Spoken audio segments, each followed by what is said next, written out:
कैसे बना अमेरिका दुनिया की सबसे बड़ी सुपर पावर? क्यों दुनिया की जो 10 सबसे बड़ी कंपनियां उनमें से 4 से 5 अकेले अमेरिका के पास है? क्यों दुनिया भर के जो युवा है वो अमेरिका जाना चाहते हैं, रहना चाहते हैं, वहां पर जॉब करना चाहते हैं, बिजनेस करना चाहते हैं, लेकिन वो अमेरिका जाना जरूर चाहते हैं? क्यों दुनिया भर के जो देश है वो अमेरिका की बात को सुनते हैं, मानते हैं और अप्रूव भी करते हैं? 18th सेंचुरी के अंदर इंडिया दुनिया की सबसे बड़ी सुपर पावर था, लेकिन आज अमेरिका है। कैसे है, क्यों है, यही चीज मैं आपको बताऊंगा। मेरा नाम है Jagveer Singh, motivational speaker, leadership coach and business coach. सबसे पहले आपसे क्षमा चाहता हूं क्योंकि काफी लेट केस स्टडी लेकर आया, लेकिन केस स्टडी बहुत खतरनाक है, इसी वजह से आप समझ नहीं पाएंगे। मैंने इस पूरी सीरीज का नाम पता क्या रखा है? खतरनाक केस स्टडी। मैं आपसे रिक्वेस्ट करता हूं इस सीरीज को आप जरूर फॉलो करिए। इसके अंदर आपको ऐसी बहुत सारी लर्निंग मिलेंगी जो आपकी हेल्प करेंगी अपने बिजनेस को नेक्स्ट लेवल तक लेकर जाने में।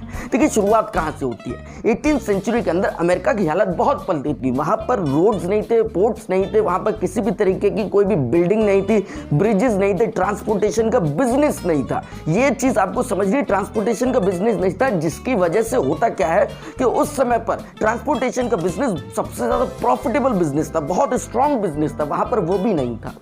इसी चीज को देखते हुए जो वहां के लीडर थे उन्होंने एक चीज को समझ लिया कि हमको अभी से तैयारी करनी होगी, आगे चल के हमको अपने देश को एक दुनिया की सबसे बड़ी सुपर पावर बनाना है। वो कैसे बनाएंगे? इकोनॉमी के जरिए। इकोनॉमी को स्ट्रॉन्ग करेंगे। वो कैसे होगी कि हमको ट्रांजैक्शन कराने होंगे, यानी कि लोगों के बीच में गुड्स और प्रोडक्ट का ट्रांजैक्शन होगा, जिससे क्या है हमको टैक्सेस मिलेंगे। ये चीज उन्होंने समझ ली। और वो कैसे होगा? वो होगा इंफ्रास्ट्रक्चर, यानी कि रोड्स वगैरह के जरिए। जब तक ट्रांसपोर्टेशन नहीं होगा, जब तक कैसे होगा, ये चीज वो समझ चुके थे। इसी चीज को देखते हुए उन्होंने अपना सबसे पहला पॉइंट एस्टेब्लिश किया। वो पता क्या था कि बिल्डिंग इंफ्रास्ट्रक्चर। उन्होंने इंफ्रास्ट्रक्चर बिल्ड करना स्टार्ट किया, रोड्स बनाए, पोर्ट्स बनाए, बिल्डिंग्स बनाए, ब्रिजेस बनाए, सब कुछ उन्होंने बनाना स्टार्ट किया। तो वहां के लोकल एंटरप्रेन्योर बहुत ज्यादा एम्पावर हो गए। एम्पावर होने के बाद में उन्होंने देखा कि फैसिलिटी बहुत सारी है और हमारे पास अपॉर्चुनिटी भी है, तो क्यों ना उस अपॉर्चुनिटी को लिया जाए और अपने बिजनेस को बड़ा किया जाए। इसी चीज को देखते हुए वहां के एक लोकल एंटरप्रेन्योर, जिनका नाम मैं आपको बताना चाहूंगा, कॉर्नेलियस वेंडरबिल्ट, ने क्या किया कि एक कंपनी बनाई, जिसको जो है उन्होंने एक इस लेवल से स्टार्ट किया कि वो ये सोच लिया था उन्होंने कि मैं पूरे अमेरिका को शिपिंग की सर्विसेज दूंगा। ये चीज वो उन्होंने पहले ही दिन से सोच ली थी और वैसा किया भी। पूरे अमेरिका को उन्होंने शिपिंग की सर्विसेज दी, जिससे उनके रेवेन्यूज बढ़ने लगे, टर्नओवर बढ़ने लगे, सरकार के पास जो टैक्सेस है वो टाइम से टाइम जाने लगे और इकोनॉमी स्ट्रांग होने लगी। इसी चीज को देखते हुए होता क्या है कि वहां की जो सरकार थी उन्होंने उनको बहुत सपोर्ट किया, क्योंकि आप जानते हैं अमेरिका की जो सरकार है वो अपने एंटरप्रेन्योर्स को बहुत सपोर्ट करती है, बहुत उनको अपने मिशन के अंदर एंगेज करती है, इन्वॉल्व करती है और बहुत अच्छी तरीके से उनकी हेल्प भी करती है। यहीं पर बस हमारा इंडिया मात खा जाता है। बहरहाल हमारा इंडिया जो है बहुत ही स्ट्रॉन्ग कंट्री है, बहुत ही अच्छी कंट्री है और बहुत मजबूत भी है। बस मैं आपसे एक चीज़ ये कहना चाहूँगा कि हमको अपनी इंडिया की ताकत को समझना होगा और हम वो कर जाएंगे जो हम करना चाहते हैं। सो प्लीज़, बहरहाल आज का हमारा टॉपिक इंडिया नहीं है, अमेरिका है, उसके बारे में बात करते हैं कि वेंडरबिल्ट ने इसके बाद में दूसरे मीडियम की तरफ नजर मारी कि देखिए पहले जो हम शिपिंग वगैरह कर रहे थे वो पानी के जरिए कर रहे थे। अब जो हम शिपिंग की वो सोच रहे थे कि हम रोड्स के जरिए, यानी कि रेल रोड नेटवर्क उन्होंने बनाना स्टार्ट किया। और बनाते बनाते इतना बड़ा रेल रोड नेटवर्क उन्होंने बना दिया कि पूरे अमेरिका का सबसे बड़ा रेल रोड नेटवर्क वेंडरबिल्ट नहीं बनाया, क्षमा चाहता हूं, यूएस का सबसे बड़ा रेल रोड नेटवर्क वेंडरबिल्ट ने बनाया। ये चीज मैं आपसे बताना चाहूंगा। बहुत ही अच्छी कंपनी उन्होंने चलाई और उसके बाद में जब शिपिंग बहुत सस्ती होने लगी, उसके कारण होता क्या है कि ऑयल वगैरह सारी चीजें शिपिंग होने लगी, उनका ट्रांसपोर्ट होने लगा, तो सभी लोग जो है ऑयल लैंप्स को यूज करना स्टार्ट कर चुके थे। जब ऑयल लैंप को यूज करना स्टार्ट कर चुके थे तो वहीं पर सरकार ने अपना दूसरा पॉइंट एस्टेब्लिश किया। वो बहुत शानदार था कि कोलैब विद लोकल एंटरप्रेन्योर्स। उन्होंने लोकल एंटरप्रेन्योर्स के साथ में कोलैब करना स्टार्ट किया, क्योंकि वो जानते थे कि अगर हमको अपनी इकोनॉमी को एक नेक्स्ट लेवल लेकर जाना है तो हमारे देश के जो एंटरप्रेन्योर है वही हमारी हेल्प करेंगे। तो सबसे पहले एंटरप्रेन्योर जिन्होंने उनको चुना वो पता कौन थे? John D Rockefeller. ये इतने क्रांतिकारी व्यक्ति थे कि इन्होंने अपनी कंपनी को ग्रेट डिप्रेशन के टाइम पर 50% ग्रोथ के साथ चला रहे थे। इसी चीज को देखते हुए वहां की सरकार ने उनके साथ में कोलैब किया और कोलैब करने के बाद में जॉन डी रॉकफेलर ने एक कंपनी खोली जिसका नाम स्टैंडर्ड ऑयल, जो ऑयल प्रोसेस करती थी, रिफाइन करती थी, यही उसका काम था। उन्होंने क्या किया कि उनकी कंपनी इस तरीके से आगे बढ़ने लगी, ग्रोथ लेने लगी, क्योंकि उस समय पर ऑयल लैंप्स को यूज करने लगे थे लोग, ऑयल की डिमांड बढ़ने लगी थी, कंजप्शन बढ़ने लगा था। इसी चीज को देखते हुए उन्होंने ऑयल की कंपनी डाली थी, ऑयल की कंपनी खोली थी। जब ऐसा होने लगा तो रेवेन्यूज बढ़ने लगे, टर्नओवर बढ़ने लगे, सरकार को टैक्सेस पहुंचने लगे, इकोनॉमी स्ट्रांग होने लगी। ये चीज देखते देखते होता क्या है कि जॉन डी रॉकफेलर ने देखते ही देखते अमेरिका के अंदर जितनी भी ऑयल कंपनीज थी उनमें से 90% कंपनी उन्होंने अपने नाम खरीद चुके थे। ये बहुत बड़ी बात है उस टाइम पर इतना बड़ा ग्रोथ लेने की। उस टाइम पर बहुत कुछ उन्होंने बिल्ड किया। और देखिए, जब ऐसा सब कुछ होने लगा तो बहुत अच्छे प्रॉफिट्स होने लगे। प्रॉफिट्स को देखते हुए उस समय पर जॉन डी रॉकफेलर अब उस समय के सब पहले बिलियनियर बने। ये कोई छोटी बात है, बहुत बड़ी बात है। सबसे पहले बिलियनियर जॉन डी रॉकफेलर है। ये बहुत क्रांतिकारी व्यक्ति है। उसके बाद जो दूसरे व्यक्ति जिनके साथ उन्होंने कोलैब किए, यानी कि अमेरिका की सरकार ने, वो थे एंड्रयू कार्नेगी। ये बहुत क्रांतिकारी व्यक्ति थे। ये इतने क्रांतिकारी व्यक्ति थे कि 80s के टाइम पर जो ब्रिजेस बनते थे वो बनते थे ईंट, रोरी, पत्थर और लकड़ी के ब्रिजेस बनते थे, और ज्यादा से ज्यादा उनमें लोहा यूज कर लिया जाता था, यानी कि आयरन यूज कर लिया जाता था।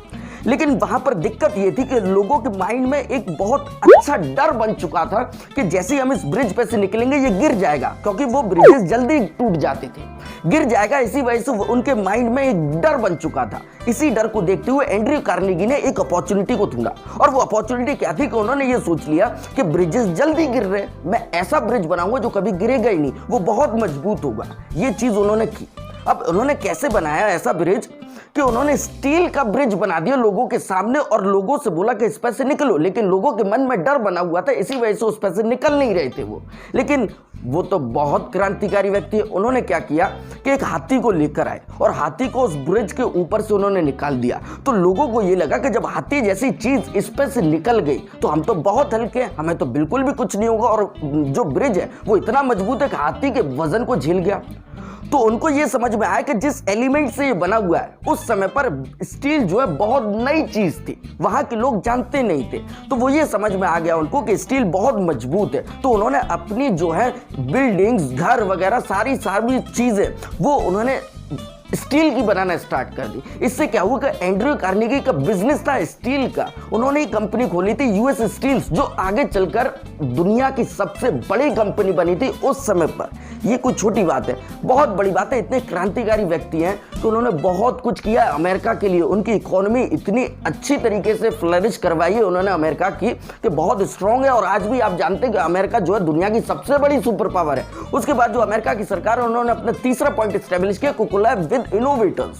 देखिए, वो चीज ये समझ चुके थे कि जब हमने अब लोकल एंटरप्रेन्योर्स के साथ में कोलैब कर रही है जिससे हमारी इकोनॉमी स्ट्रांग हुई, लेकिन अगर हमको उसके अंदर मैजिक क्रिएट करना है, यानी कि कुछ ऐसा करना है जो एक्सेप्शनल है, जो कुछ बड़ा होगा, तो उसके लिए हमको इनोवेटर्स के साथ में कोलैब करना पड़ेगा। और सबसे पहले इनोवेटर वहां पर कौन थे? वो थे Thomas Alva Edison. Thomas Alva Edison के साथ में सरकार ने कोलैब किया और कहते हैं कि आपका जो बल्ब है उसको हम कॉमर्शियलाइज कर देंगे। और कॉमर्शियलाइज होने के बाद में उस कंपनी का नाम रखा गया जनरल इलेक्ट्रिक। और आज की डेट में उस कंपनी का टर्नओवर मालूम है कितना है? 4 लाख करोड़। तो सोचिए उस समय पर उसका टर्नओवर कितना होगा, कितना मालूम है? बहुत टर्नओवर था, जिसकी हेल्प से वहां की जो इकोनॉमी थी वो एक अलग ही लेवल से बढ़ती जा रही थी।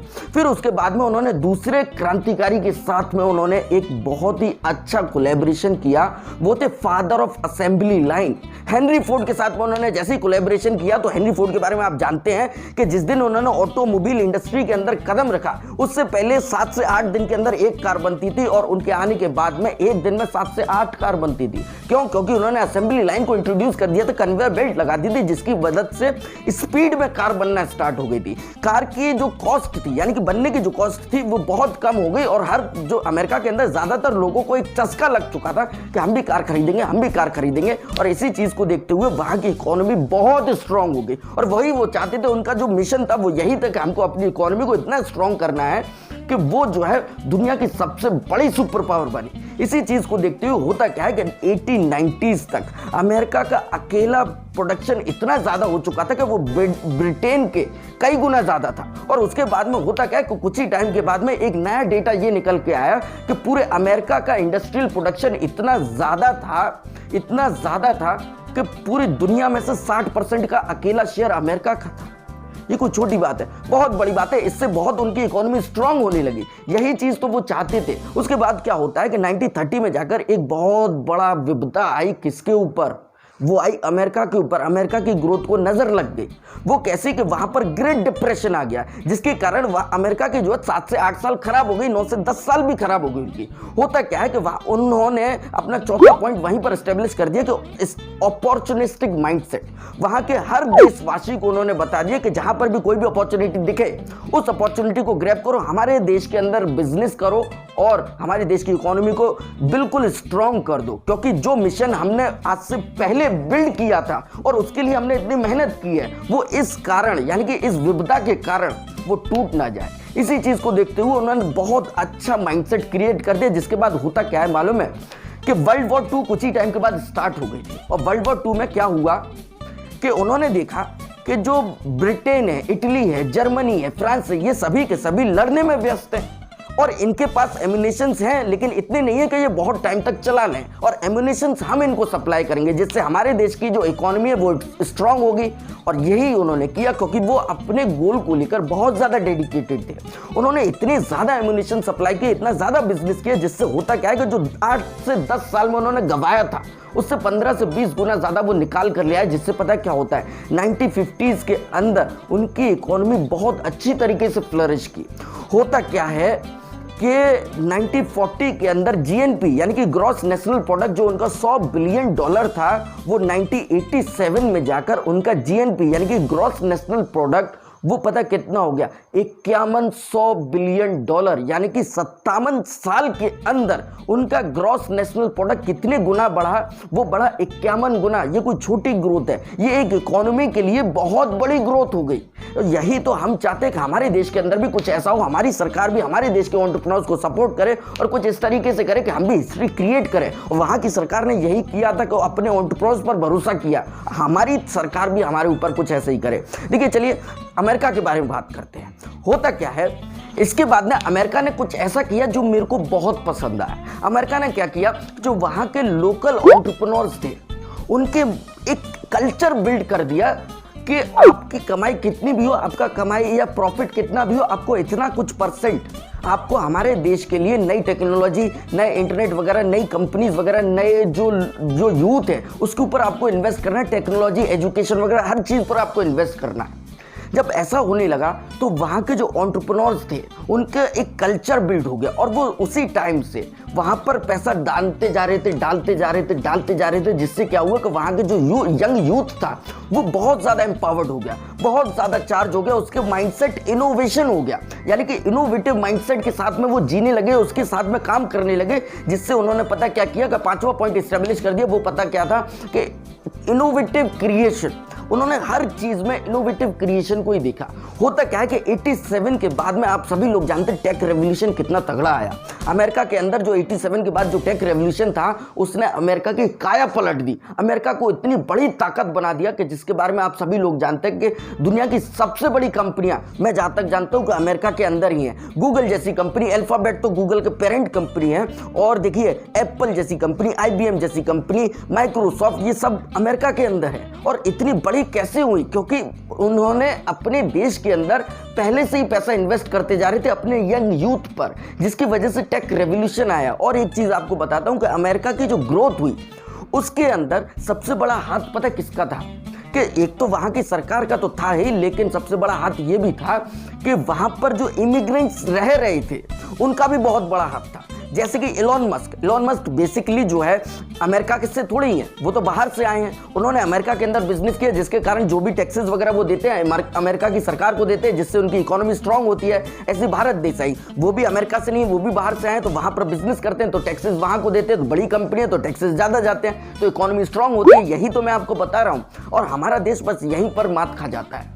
हमारे देश के अंदर फिलैंथ्रोपी के नाम से कुछ भी नहीं होता है, यानी कि जो दान कर रहे थे एंटरप्रेन्योर उसको फिलैंथ्रोपी कहते हैं। हमारे देश के अंदर ऐसा कुछ भी नहीं होता। हमारे देश के अंदर क्या होता है कि अगर कोई एक व्यक्ति ज्यादा आगे बढ़ रहा है, ज्यादा अच्छी ग्रोथ कर रहा है, तो उसके बारे में हम ज्यादा कुछ उल्टा सीधा बोलना स्टार्ट कर देते हैं। यानी कि अरे ये कुछ ऐसा करेगा, ये कुछ ऐसा करेगा, ये इस जात का, ये उस जात का। हम जात पात पर लड़े रह गए हैं। हमको अपने देश के बारे में सोचना होगा, हमको कुछ ना कुछ ऐसा ज़रूर करना होगा जिससे हम अपने देश को आगे रखें, देश को एक अलग प्रायोरिटी दें, हम अपने देश को एक अलग मिशन में एंगेज करें और हम उसको आगे एक नए लेवल पर लेकर जाएं। यही मैं आपसे चाहता हूं और मैं एक आपसे रिक्वेस्ट करता हूं कि ये वीडियो अगर आपको अच्छी लगी हो तो प्लीज़ इसको लाइक करिए और करवाइए। ये वीडियो अगर आपको और ज़्यादा अच्छी लगी हो तो प्लीज़ इसको सब्सक्राइब करिए और करवाइए, इस पर कमेंट करिए और करवाइए, और इसको शेयर खुद भी करिए, दूसरों से भी करवाइए, जिससे पता है क्या होगा, अगर आपको कोई भी सॉल्यूशन आपको चाहिए, कोई भी प्रॉब्लम अगर आपको आ रही है, कोई भी बायोपिक आपको चाहिए, केस स्टडी आपको चाहिए, तो मेरे को कमेंट के अंदर आप ज़रूर बताइए। मैं आपके लिए 101% कोई भी केस स्टडी जो आप बोलेंगे मैं 101% आपके लिए लेकर आऊँगा, सॉल्यूशंस लेकर आऊँगा। और मैं आपसे बस यही कहना चाहूँगा कि वो लोग अपने देश के एंटरप्रेन्योर्स को सपोर्ट कर रहे हैं। मैं आपसे यह कहना चाहूँगा कि आप हमारे देश की जनता हो जो इस वीडियो को देख रहे हो, आप मुझे सपोर्ट नहीं करोगे तो मैं आपको कैसे कर जाऊँगा। देखिए, कैसे का मतलब ये है कि मैं तो बेसिकली करूँगा ही करूँगा, लेकिन मैं अगर एक लेवल पर नहीं पहुँचूंगा तो आपके लिए कुछ बड़ा कैसे कर पाऊँगा मैं। सो प्लीज़ हमारे चैनल को सब्सक्राइब करिए और करवाइए, बेल आइकन को हिट करिए और करवाइए, ऑल पर ऑप्शन पर आप भी क्लिक करिए और दूसरों से भी करवाइए, जिससे हमारे चैनल की एक अच्छी रेटिंग से वो बहुत अच्छी ग्रोथ ले।